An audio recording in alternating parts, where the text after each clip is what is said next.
Welcome, ladies and gentlemen. You are hanging with the Hayters. I'm Mark, and Kay is sitting over there, and really she's doing some technical stuff, Kay. What are you trying to do? I'm trying to see if we can get us going on our Hanging with the Hayters Facebook page so people can contact us that way, and we can talk about that while we're on the air. Fascinating, Kay. We haven't majored it yet, but if you will send us a message now, we'll know if we're receiving it. By the way, I don't know if you've noticed yet. Maybe you're in an enclosed environment right now, but it is a beautiful day. And, Kay, I really do enjoy this season. It's cooler, and Thanksgiving's coming, and then Christmas. And if I could stop the clock, or not stop it, that would be stupid, Kay. Don't even think it. But if I could slow time, I really enjoy this time, Kay. It's been beautiful weather. We've had lots of butterflies flying around our yard. I've got monarchs and Gulf fritteries, and we've got birds coming in, and so the fritteries, Kay. And we can actually sit outside and listen to the breeze and just chill. And not only that, I'm looking at Chuck Walker across. He's in Conroe Coffee right now, Olympic boxer and everything. That's why I like this environment right here. We've got a window into the coffee shop in all downtown Conroe. It's wonderful, ladies and gentlemen.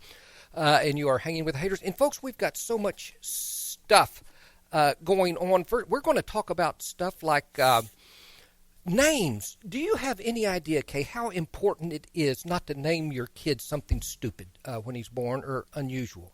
It's important. Well, I do, because I go by my middle name, and if you're a lady or a woman and you get married, well, a lot of times they put your maiden name as your middle name, so the name Kay wasn't anywhere on my bank account or my Social Security card. And that actually has absolutely nothing to do with what I'm talking about. But that is a good point, and that has served you very unwell. We're also going to have, Kay's going to do a special gobbler session about where to get your turkeys. I think that's interesting, as I'll get out. We're going to have the Beekeepers. Chari and James are coming. Elam, and they are finally, they're beekeepers, ladies and gentlemen, and they are in the business now of beekeeping, and it is so important to get involved in this stuff. And I say that because Kay and I aren't involved, but the bee population is having trouble, and Chari and James are going to be talking to us about that and how they can help and what they can actually supply you with respect to help. That'll be great. I'm looking forward to that. So we've got that. We've got the name thing going. We've got something about junkies, Kay. Get to know your junkies, all kinds of stuff. It's not junkies. It's get to know your juncos. That's a whole different thing. Oh, juncos. Juncos. It's a little bird. Oh, isn't that cute? And you, oh, my goodness, we got a call. Right off the bat, it's not a Facebook. This is a call. Caller, wow, you're with Hanging with the Hayters right here. This is Mark. Who are you, and what would you like to talk about? Hi. I am Lo Chin. I come from China to Texas to start business. Lochin from China. You can call me Rary. Rary? Okay. Sound like you may have a little Mongolian accent in there, but I could be wrong. I don't know. Barry Lochin. That major insult to Chinese people. I would guess so. I hadn't thought about that. You got your Attilas the Huns and all this stuff. I want to hire people, but no one want to work in America. Everybody want free. They want off for special event, for holiday, Thanksgiving, they want off. No good. What is your business? Well, we starting business. We have not decided what business to start. We're working on it. That is fascinating, Mr. Lochin, and it brings up something I was reading about recently, and it has to do with China. And I understand y'all are having schools about teaching, since y'all are getting into the business world and all, and becoming, gosh, I hate to say this, but more westernized. Is that a bad thing to say? Well, listen, talk, don't cook the rice. We got to work. People got to work. That's true. They have to be first in the field and last to the couch. First, okay. Work hard. See. Work hard. Yeah.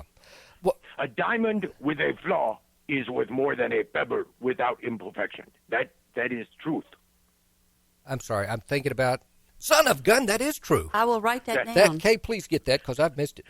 One thing, though, I wanted to mention, and once again, not insulting, we've got this, we're the ugly American and we've got a bad reputation. We're really kind people. But I was reading where in China right now, in your homeland, that schools are being taught to people in the business world about manners, about how to eat, when you're having a company with Europeans and all, and how not to urinate outside, things like that. And, it doesn't matter if the cat is black or white as long as it catches the mice. You just got to attend to business. I see. That's what you got to, yeah. So I need help figuring out what type of business, maybe franchise business but American people don't want to work. That's the problem. Do you know how to cook? I have people who do that for me. Oh, okay. So in the business is going to be over there in China. Is that correct? Am I? No. Here in Texas. Texas. Well, I would recommend. I better not. I was going to say I recommend you coming over here and hiring some of the most.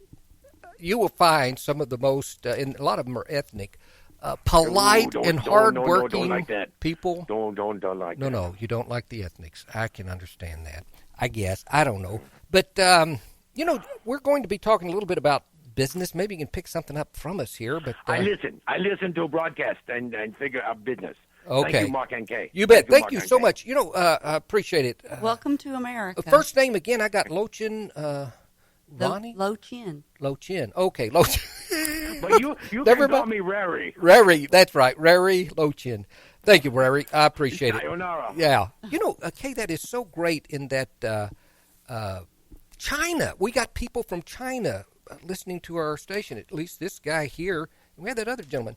By the way, that reminds me of, for some reason, Brad Meyer. And I've got to ask, this guy reminds me a little bit about the silliness. Tell our listeners who Brad Meyer is.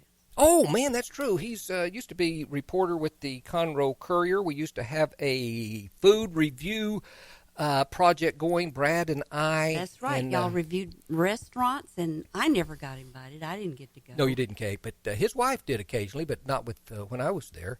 I should have talked to Brad about that. Right now, he's a photographer. Nice. In fact, he's done our graphics for Hanging with the Hayters and all. But excellent photographer. The reason I brought up his name was the fact that we're having our bee people. They're Chari and James Elam, and they're actually blue ribbon honey makers, and they don't make it themselves. You see, the bees do.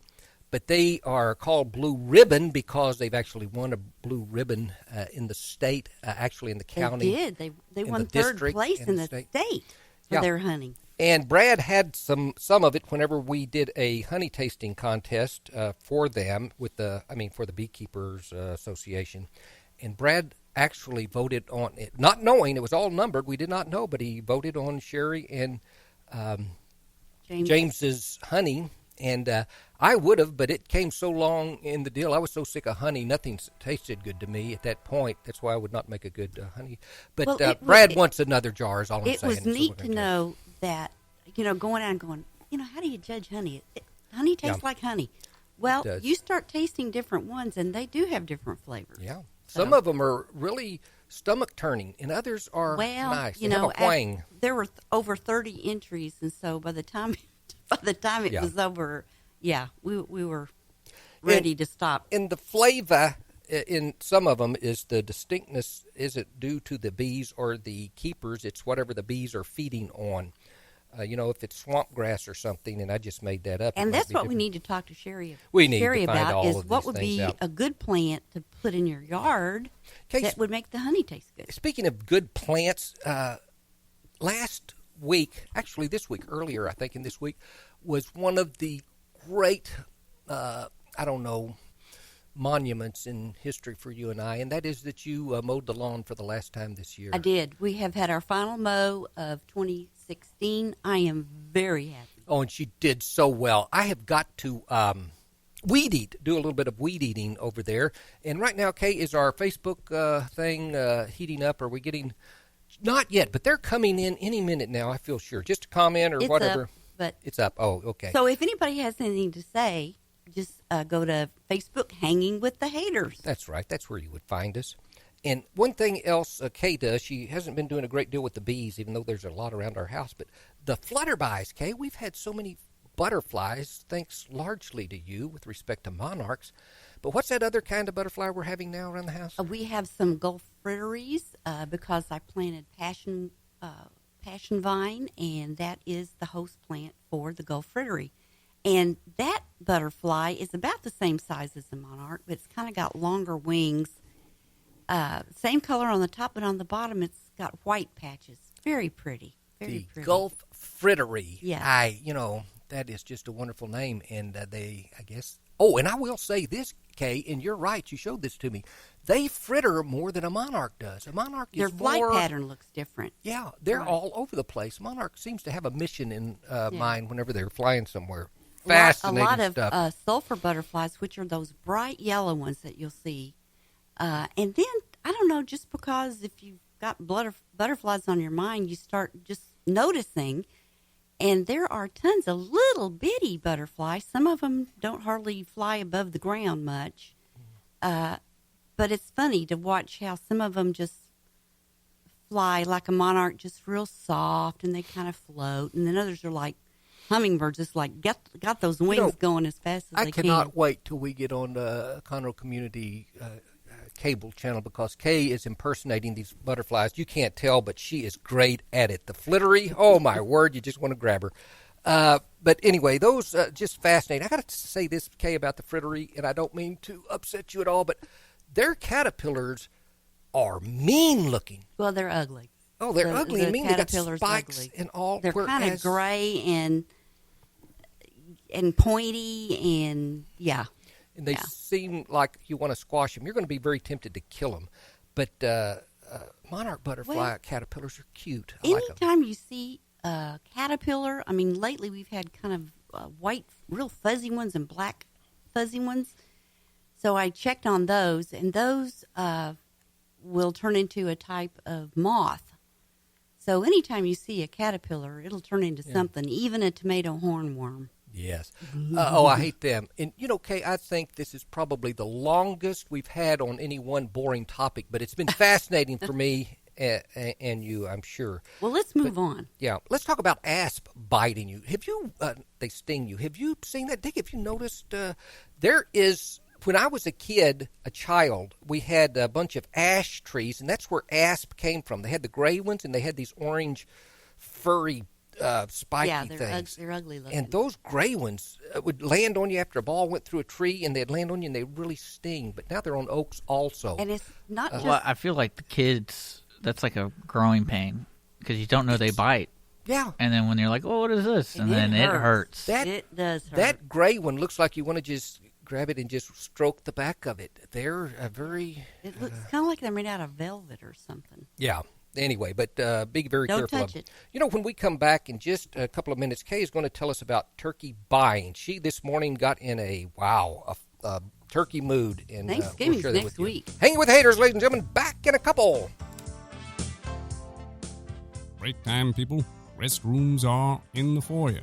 Back in a couple of minutes with more Hanging with the Hayters.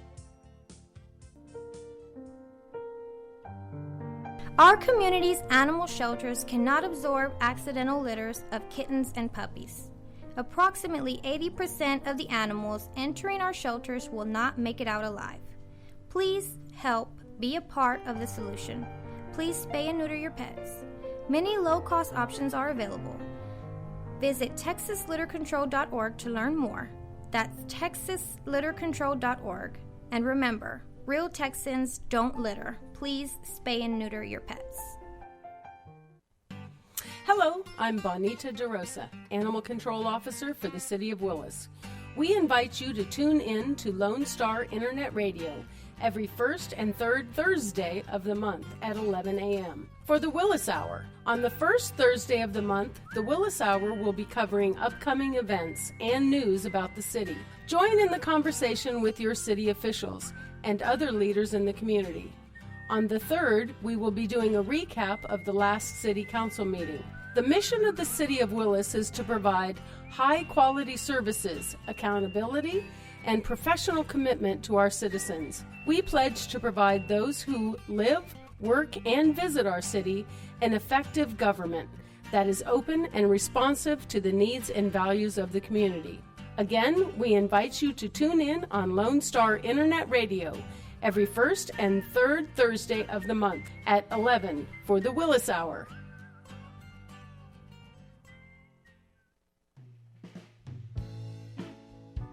Are you interested in learning more about preparing quick, healthy, and safe meals for your family? Would you like to spend time with others learning tips and tricks, along with practicing and tasting nutritious food? If so, the On the Road to Healthy Living Mobile Cooking School is for you. Call Amy Ressler at Texas A&M AgriLife Extension Service at 936-539-7825 to find a class near you or volunteer to host a class. And the winning ticket number is 47218.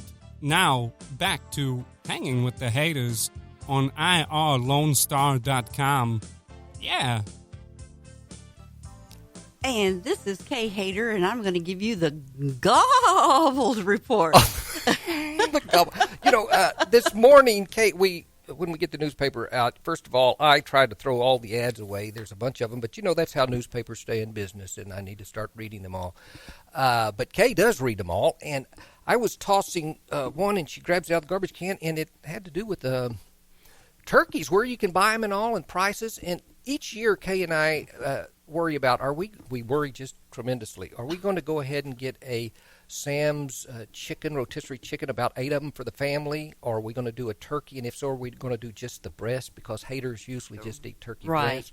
Right. And anyway, it's a strong debate. And Kate, what did you locate? What did you find in this? Well, I did find, of course, every major supermarket has got turkeys on sale right now. Even Walgreens, probably. Well, I didn't check Walgreens. I don't know about that. And I didn't see an ad in the paper. I'm going to try to do these in alpha order, and that way I'm not, going to get in trouble with anybody specific. Aldi starts with an A. They've got a 12 to 14 pound fresh whole turkey for 99 cents a pound, or you can get a 10 to 22 pound frozen turkey, also for 99 cents a pound. If you go to H-E-B, they have 59 cents a pound for a frozen, but you're limited to one, and you have to spend an additional $20. You can get a name brand Butterball, a limit one, with a $20 purchase, for 98 cents a pound. 99 cents a pound for a fresh turkey, limit one, with a $20 purchase. Or you can get a free frozen turkey if you buy an H-E-B ham. Kroger's, with the Kroger card, you can get it 59 cents a pound with a $20 additional purchase. A frozen, that would be for a frozen turkey 10 pounds and up, limit one. A free 10 to 14 pound frozen turkey when you buy Smithfield Spiral Ham at $2.99 a pound. Wow. We'll be buying ours later in the week because, frankly, we don't have room in the freezer or the refrigerator for a big bird to sit in there for any length of time. Okay, one thing they don't say in these ads is that if you buy your bird 2 days before Thanksgiving, they will give you one free if you buy one of those envelopes of a taco mix, because then they're stuck with a bunch of turkeys, okay, and they have got to move those things or they sell them cheap for cat food. Yeah. I'm thinking. I don't know for sure. By the way, Kay and I, this is not news to her, but this is the first year, I think, in the history of our entire family when Kay and I aren't going to do anything for Thanksgiving. We're going to cook. Kay's going to cook our own stuff because she does the best dressing in the world, and all. But we're not going anywhere. We're not inviting the Hayters over, and they're not inviting us, which is just good. In other words, we're anticipating a nice, quiet Thanksgiving, but a lot of our friends we love dearly think that's not a crime, but think, oh, you poor soul, so please come over and have Thanksgiving with us. But how do you say no? I mean, I'm good at it. I just say, no, I just don't want to have anything I do, anywhere I go is tension. Is that a sign of, really getting old? I think it's a sign of becoming what you call your curmudgeon. That's, I guess, where I'm going. But Thanksgiving is right around the time of our anniversary, too. So, and we made a few plans for that. Dick, are we going to be on the air next Wednesday? Is it next Wednesday? Day before Thanksgiving? I won't be here. Dick, of all the mitigated, he's coming over for Thanksgiving. I was hoping you do have a place to go Thanksgiving, don't you? Yes, I do. Oh, good. Cause First time visiting girlfriend's family. Oh. How many girlfriends? I've never done this before. Oh, that was with an apostrophe. Girlfriend's family. Yeah, okay. Ownership of the family. I Right. got you. So that's Sheesh. wonderful. That's wonderful. So That's we can just, either play music or play. We'll do a replay. We'll do a replay. Unless y'all want to record a show. Okay. I hadn't thought of that. That's something to think about. But, right now, Kay, one thing I want to think about is you mentioned the turkey places and all, but I'm very excited about new businesses that are going in close to our house. I know. One thing I have been waiting for, for almost ever, is a Burger King to be on the west side of 45. I know. Every time we go on the east side, we go by Burger King, you go, man, I wish there was one close to our house. Well, there is going to be. It's going to be right on 105 West, very close to Tejas Road. That's close to Taco Bell. Yeah, and there may be a convenience store going in, so it may be one of those condo things. They just opened a condo, okay. A convenience store. Convenience store, and a combination, Combo. Where there's a fast food Got place.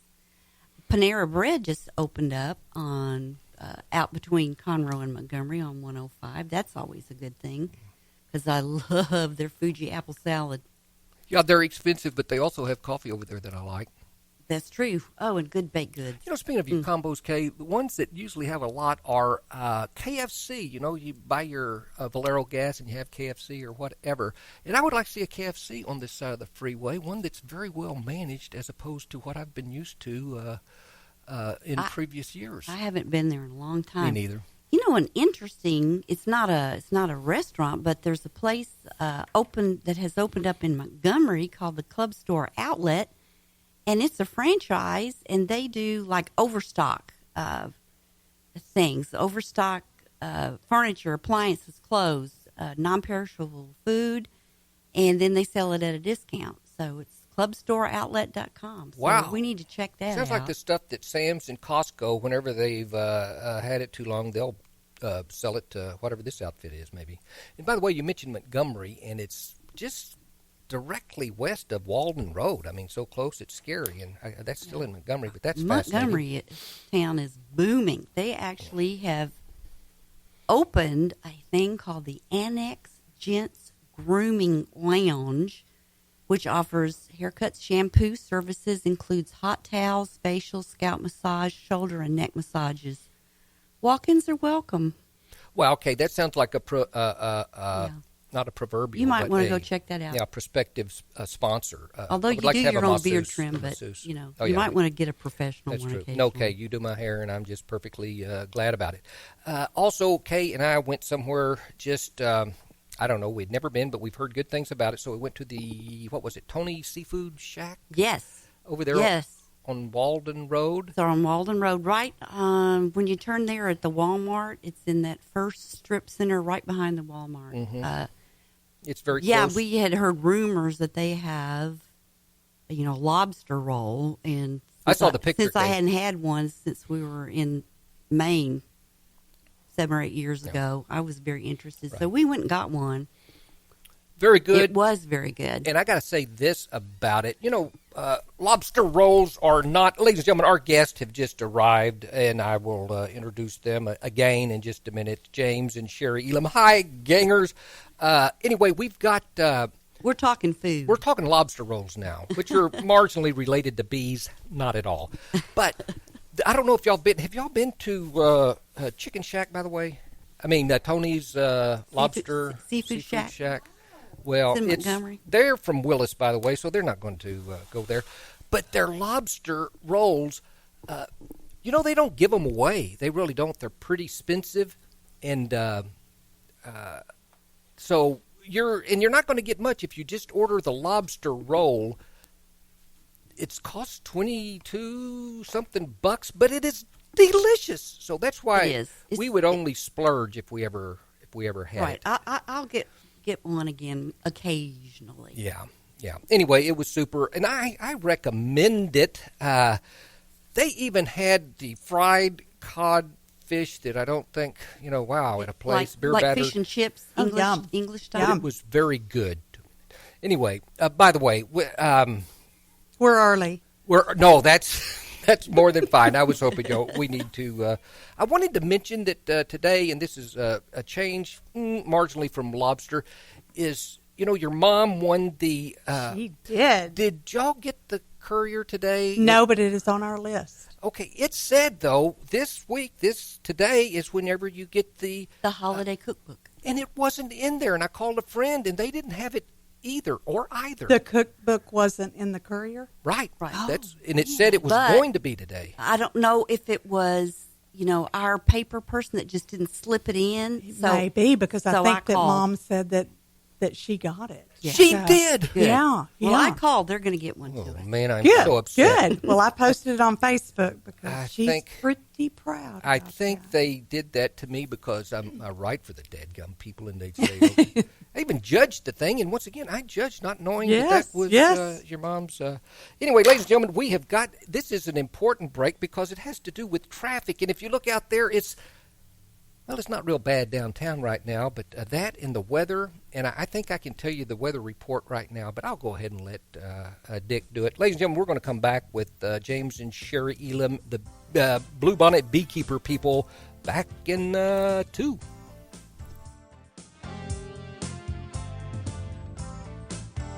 Break time, people. Restrooms are in the foyer.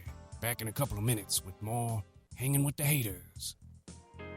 SPCA PetSnap of Montgomery County is a 501c3 all-volunteer-based rescue and adoption organization with a no-kill policy for healthy and adoptable animals.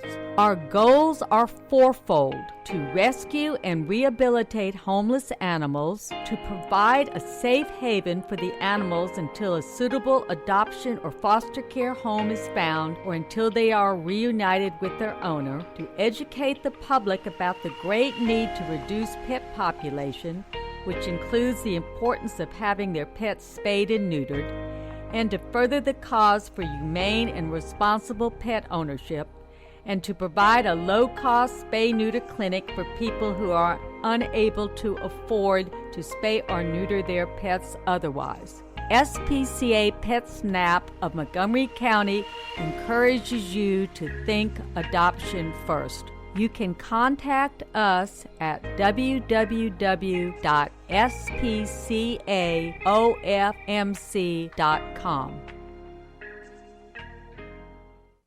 Hi, I'm Mike Sasser, your host of the Health Hour right here on Lone Star Community Radio. I'd like to invite you to tune in to my live show each Wednesday starting at 1 p.m. I like to say it's an hour of health news you can use. Be a part of the conversation by going to MikeSasser.com and clicking on Contact Mike for my email, Facebook, and Twitter links. The Health Hour with Mike Sasser every Wednesday at 1 p.m. on Lone Star Community Radio, your local source for healthy living. You're listening to Lone Star Community Radio on irlonestar.com and Conroe's FM 104.5, 106.1 with Hanging with the Hayters. We're going to do a quick weather and traffic break and get back to the program. Right now, it's a beautiful 80 degrees outside. Humidity is around 35%. This afternoon, we have a high of 84 and a low of 59. Heads up, on Friday, we have a 50% chance of thunderstorms, so keep an eye out that coming towards the weekend. Traffic conditions in Montgomery County. The only thing I'm really seeing is there's an accident being reported right there on 1488 at an eastbound right before 242. That's 1488 eastbound right before 242. Other than that, I-45 northbound and southbound is good to go. If you're going to Houston today, though, you're going to run into some trouble right there at the Shepherd Curve. There are several accidents being reported further down the road, right around 610, and it's backed up all the way to Shepherd. You are listening to Lone Star Community Radio, and I want to remind you, we are Montgomery County's community radio station. We're going to get back to Hanging with the Hayters right after these messages. If you are looking to start a career, you can start your professional life in the U.S. Army. I am Staff Sergeant Stephen Jackson. My fellow soldiers and I can talk with you about learning high-tech skills in electronics and computers as a soldier. Interested in the medical field? The Army has skilled medical and dental jobs that set you up for future success. Come visit us at 2109 West Davis Street, directly behind the Whataburger on Highway 105. Or give us a call at 936-756-7002. You're listening to Hanging with the Hayters with Mark and Kay on irlonestar.com. Punk. That's just rude, Clint. I tell you, I've lost so much respect for that man over the course of many years. Thanks everybody for hanging with the Hayters this afternoon, and we're happy that we're hanging out with Chari and James Elam, and they are the owners of Blue Ribbon Honey, and they also have another business, and that is Blue Bonnet Beekeeping Supplies. Yes. And Bee School. That's the stuff I want. Here's what I would like to hear first. I mean, you are our guest. You do whatever you want, really. But Kay and I have been reading about, the dangers of, the bee population. It's already gone down. Our population has picked up a little bit around our house. But what is the state, and what do we... and what can we do? What can we do? If we're not beehive owners, what can we still do to help the bees? It's recognized worldwide that the bee population is still dwindling. There are multiple causes of it. It's estimated, or actually proven, that roughly 40% of all colonies die each year. Holy mackerel! Now that's beekeeper-kept colonies, be it backyard beekeepers or commercial beekeepers. Multiple reasons exist for that. One of the major is a mite, such a tiny little critter that's called varroa mite, and it's probably the mostly associated with the collapses, right? Yeah. And we do have methods in place to approach it, to overcome it. But is one of them a fire ant?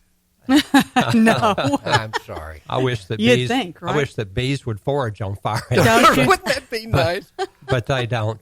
We have the ability to overcome it. Chari and I, while we have the two companies, ourselves along with many others around the country, are focusing on education. And education is the key to the survival of the honeybees. Mm-hmm.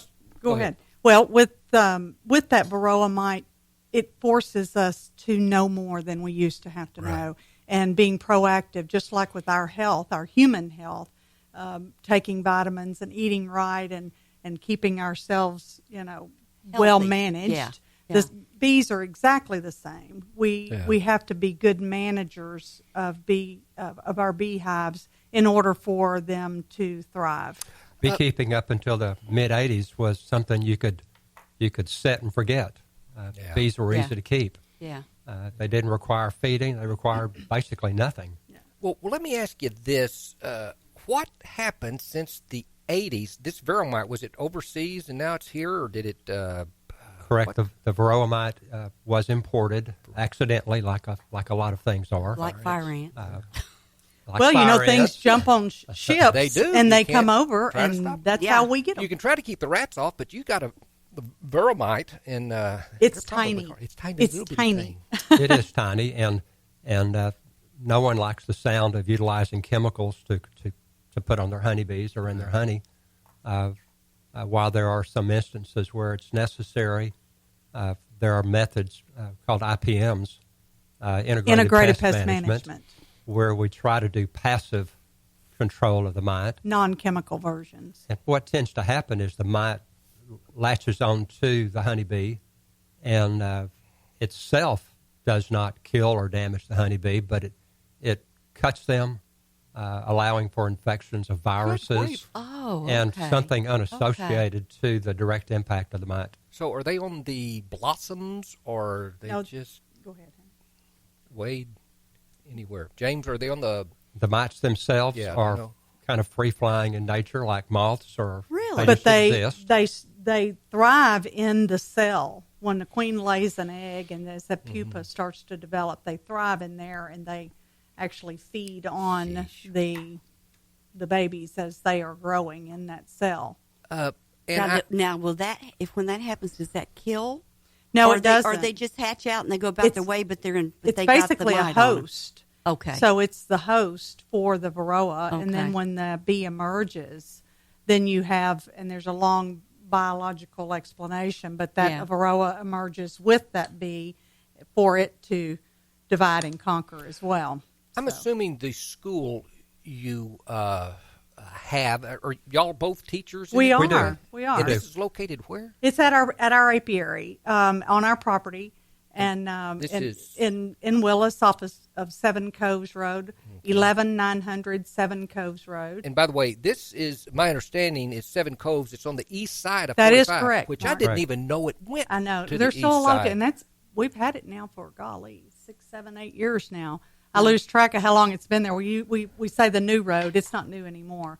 But we we have periodic classes where we advertise on Facebook at our local level with the club, and also we try to get the word out and might do a little better job of getting y'all involved of the different classes, from beginner classes all the way up through advanced. So. A variety of topics, and we try to teach what's relative to the specific time of year that we're in. Chari and I also travel quite a bit. Wow. We've got upcoming events in Austin and Galveston. Mm-hmm. Now, Chari, you did reupholsterer. I did. And what were you? I was a general contractor. We're both fully retired and did a lateral move to beekeeping full time. Did that take much prayer or? Wonderful. It took more prayer than you can imagine. I would just. I'm one that I devote everything to prayer, and then I go, but God, are you sure? In other words, you're Send putting me one more sign. Putting the fleece out. This time I want it to have Coca-Cola I need on a it. billboard. Yeah. But absolute prayer. Mark, you hit it on the head. We prayed a lot about it, and it's a lateral move, like James said, and our passion for the industry and our ability to feed off of each other and teach well, and I think that we do I teach would well, think so. Has truly made us have the dream job. We have an ideal opportunity in that as a family, even though Chari... Family of two. Chari leads this event, but we are the communication directors of the Texas Beekeepers we aren't anymore, honey, Association. because you got a promotion. Oh, man, that'll kill you every time. I know, it is. He was selected as area director for the Texas Beekeepers Association, of which there are 6.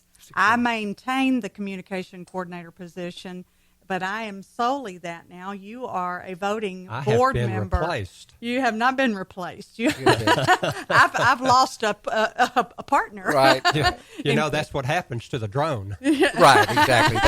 They kick him out. Well, I'm glad you're not a praying mantis. But when I think about this, you mentioned traveling and all. Is it within Texas? Or yeah, we've been staying in Texas.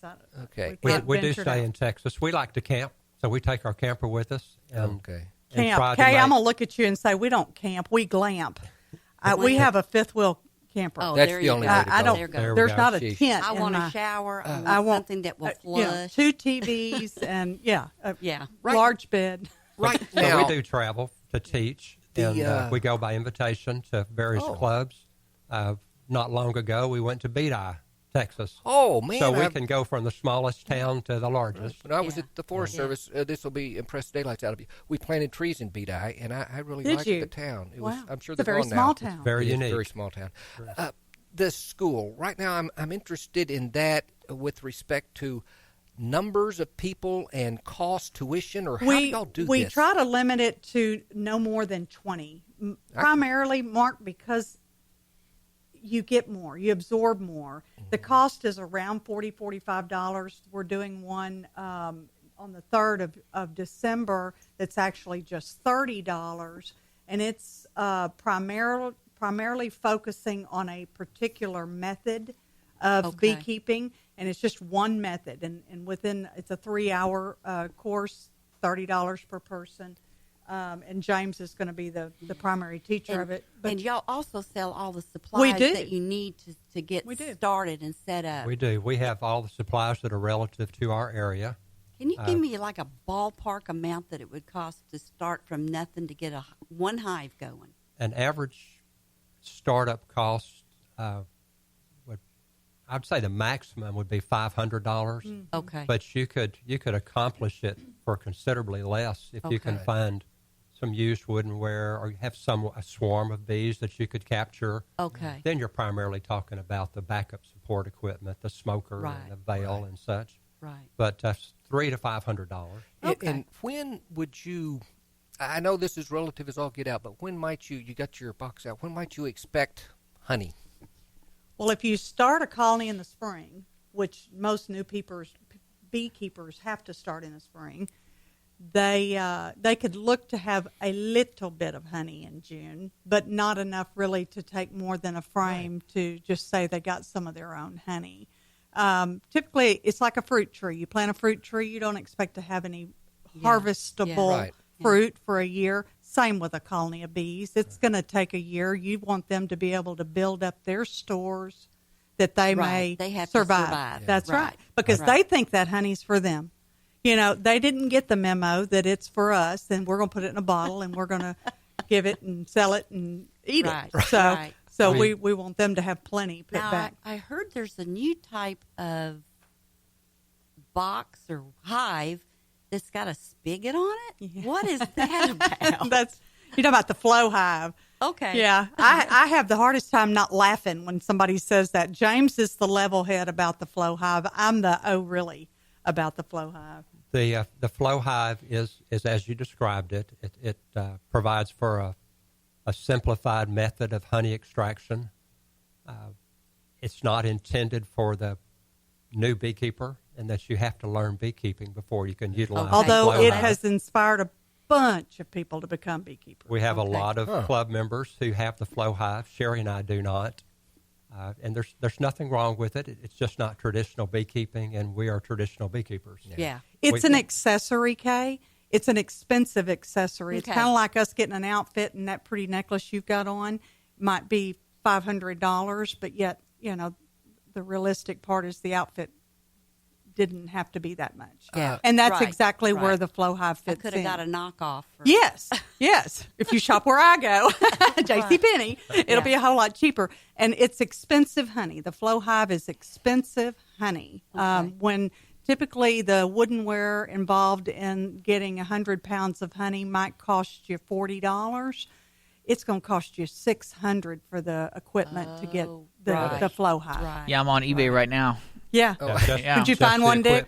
You probably find some that hadn't even been out of the box yet. No, this is an all-inclusive equipment set, $600 plus $40 shipping. Yep. And it's all, There you go. Now, you, right there at your location, you build the hives? We do. We build a lot of it anyway. Mouse in his pocket. James builds that. All right. No. We do build. We do ship. We order a lot of product in from large manufacturers. But we have clients or customers that come in daily shopping for their immediate needs and preparing for spring.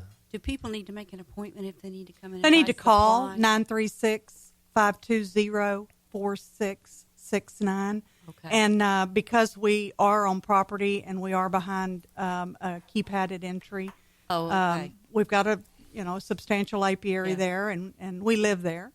Would store. You give the number one more time? Sure, 936-520-4669. All right. I would like to make one comment. We were talking about honey before. Mm-hmm. We never extract all of the honey. We leave each colony approximately 40% of everything that they make. So we're getting the excess. Okay. We leave them what's required to survive, not only during the spring, summer, but specifically the winter. Okay. If say there's a wild hive out there, and they get, does the comb just get bigger and bigger because they never quit making honey, or it will grow? It will grow. It will grow. They never get to the point where we got enough honey. We're not going to do honey for a while. I can't imagine that happening, especially in the wild. It'd be a revolution, Kay. What tends to happen is the honeybee's method of survival is to swarm, and when a swarm occurs, that's 40 to 50% of the colony leaving at one time with the original queen. Yeah. And then they establish a new colony elsewhere. So that population immediately goes down in half, which that does control the size of the potential colony. And if they survive up in a tree, if you look up and you see comb being drawn out, it's unlikely that will make it through the entire winter. Okay. we'll get a phone call that come get this out of the tree or such, and then we try to house it. Yeah. But let me ask. I'm trying to get in as much as I can here with respect to someone's thinking, "Wow, I would like to do this, but." Man, I don't know. I just got my yard out here, and what do you need to have to actually you need to seriously plant consider? A field of flowers, or a field of dreams. A field of dreams, and they shall come. Honeybees forage over roughly a 3-mile radius from their colony that they live in. Okay. So your yard proper doesn't necessarily have to have all of the components for that colony. But it'd be nice to have some plants out there that the bees and the birds and butterflies like. It would. It's nice. It's not only is it pretty, but the butterflies and honeybees will forage in your yard, but your yard is such a small segment of their forage area. We did an extraction of a screech owl box in North Houston last week, where we removed the box and brought it home and transferred them into a new colony. So y'all do that also? We do that also. We do removals and extractions and swarms. But Chari hand crushed the honey that was in that colony, so that the extra comb that we had, and that was the sweetest tasting honey we've ever had. Wonderful honey. It was her hands, I think. Thanks, Mark. Thanks. Probably not, but the urban honey. You've got neighbor over here that's growing hibiscus, and neighbor over here with their beautiful petunias or whatever. And I think you just take all that and put it in a honey, and it's a wonderful, wonderful wild honey. Fruit punch. Fruit punch. Yeah, that's right.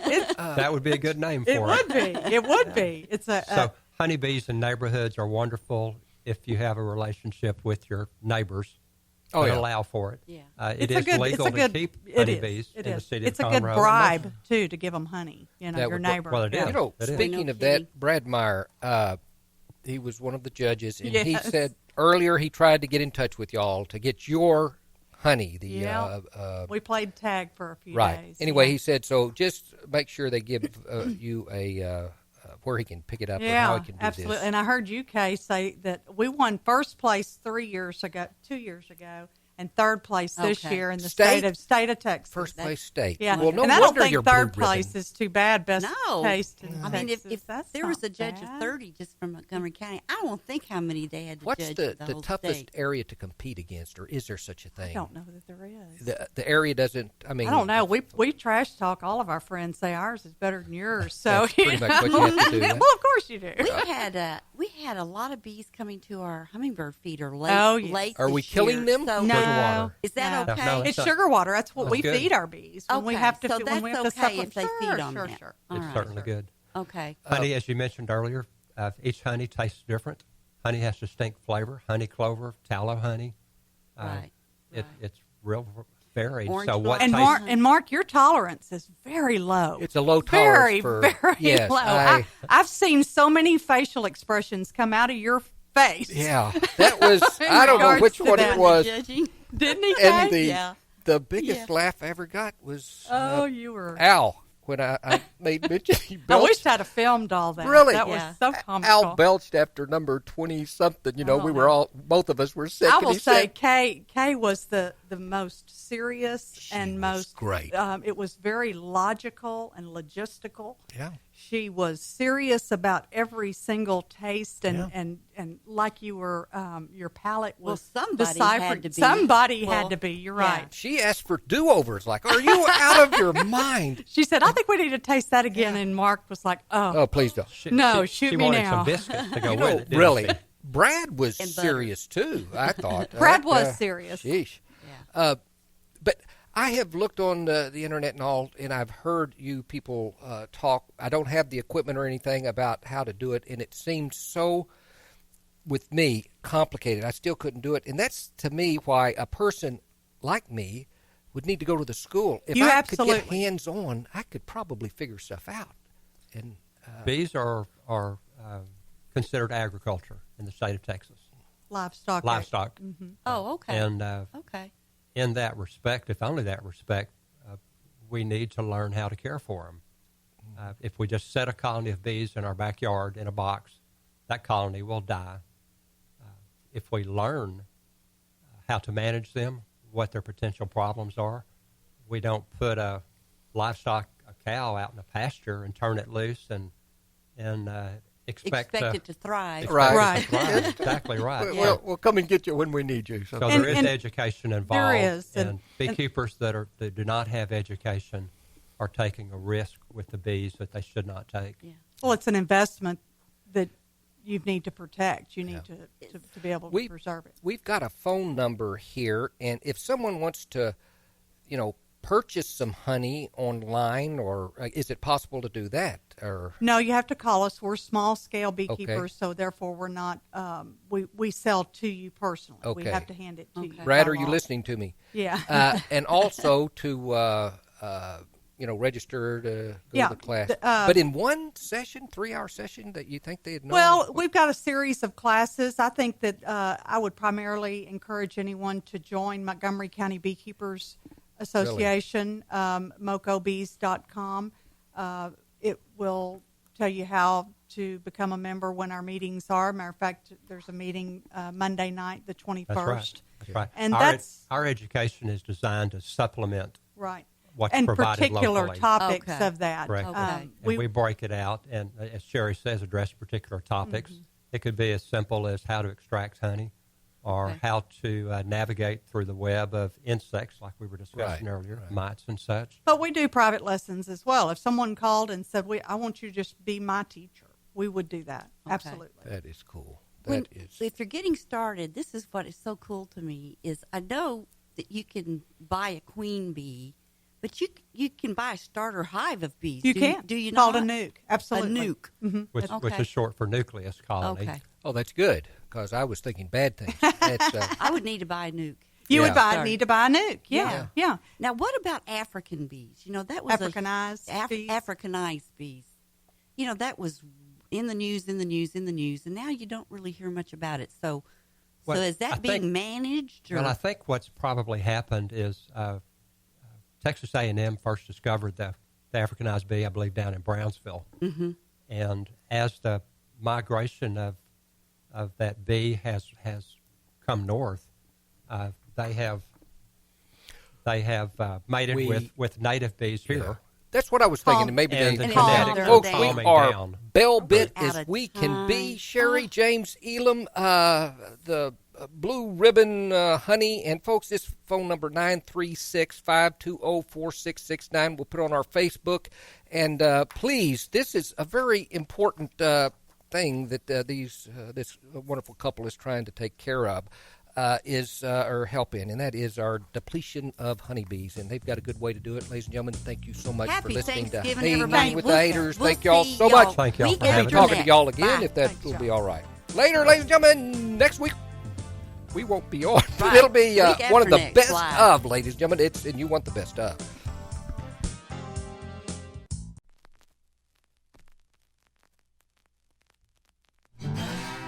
Thanks for checking out this production on Lone Star Community Radio, Montgomery County's radio station.